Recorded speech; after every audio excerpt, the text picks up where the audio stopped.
पाकिस्तान पंजाबी का प्रोग्राम है YouTube channel जी है साडा उन्होंने तरफों असीं लाहौर तशरीफ लाए ने। मैं मोहम्मद उस्मान ते मेरे नाल कैमरामैन ने अकरम हुसैन साहब। अज असीं है हरप्पा तरीफ हरप्पा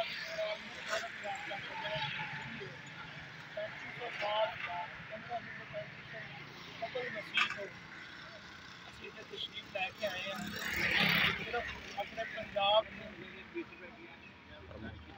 को जड़ा वो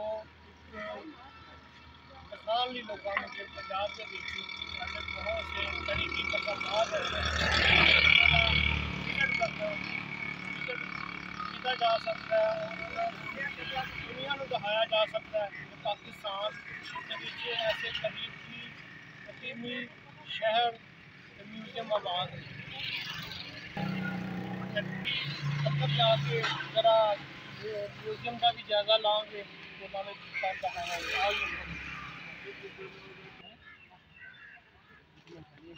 तो अंदर एंटर हो गए तो टिकट मिलती है 20 रुपये की, कोई इन्ना नहीं है मुनासिब जी कीमत है। जी एडिटोरियम एक जड़ा कंस्ट्रक्ट किया जा रहा है जोड़ा कि बड़ा अच्छा इकदाम है गौरमेंट ऑफ पंजाब का 2017 अक्तूबर 27 2017 तो यदा संगे बुनियाद रखा गया तो ऑलरेडी तुसी देख रहे हो तकरीबन काफ़ी हद तक कंप्लीट हो चुके हैं।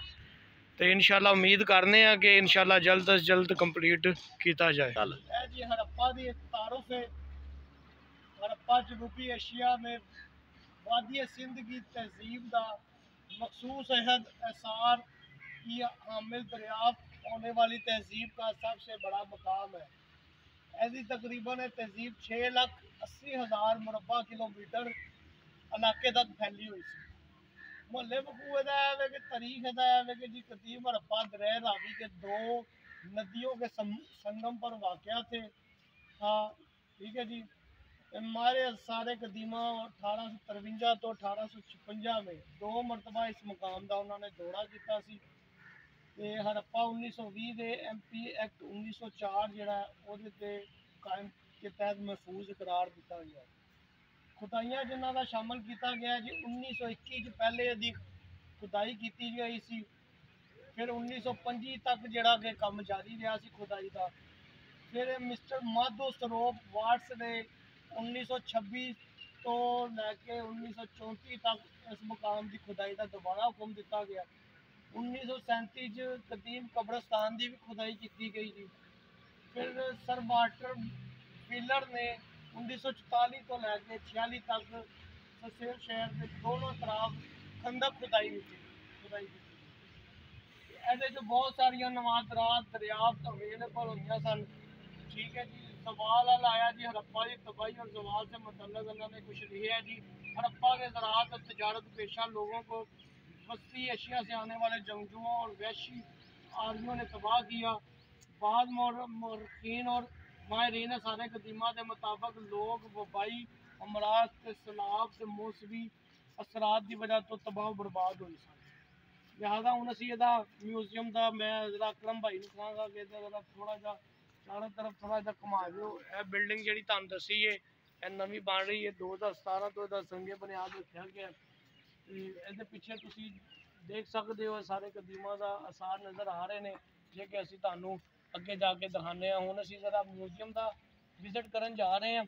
म्यूजियम के है कि उन्होंने जरा वीडियो शीडियो बनाने तो जरा मना किया है।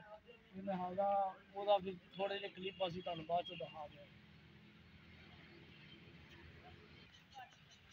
जी कूक पाकिस्तान कूक की टीम जी है हम तकरीबन म्यूजियम वाल अपने कदम बढ़ा रही है। तुम देख सकते हो जी म्यूजियम की बिल्डिंग है। ये बहुत पुरानी बिल्डिंग है जो कि तुहानू नज़र भी आ रही है। म्यूजियम के एतराफ से इन्होंने एक बड़ा अच्छा पार्क का सिस्टम बनाया जो कि तुम देख सकते हो कि लोग इतने बैठ के अपने गपशप भी कर सकते हैं। एक बड़ा अच्छा विरसा है पाकिस्तान का तो इतने जरूर आना है जी। हड़प्पा म्यूजियम का जोड़ा उन्होंने तख्ती लाई है तुम देख सकते हो जी। 26 मार्च 1967 गौरमेंट ऑफ पाकिस्तान ने इनू जोड़ा काजी अनवारुल हक साहब ने इसदा इफ्तिताह किया सी। यह तख्ती इहदी अवेलेबल है जी।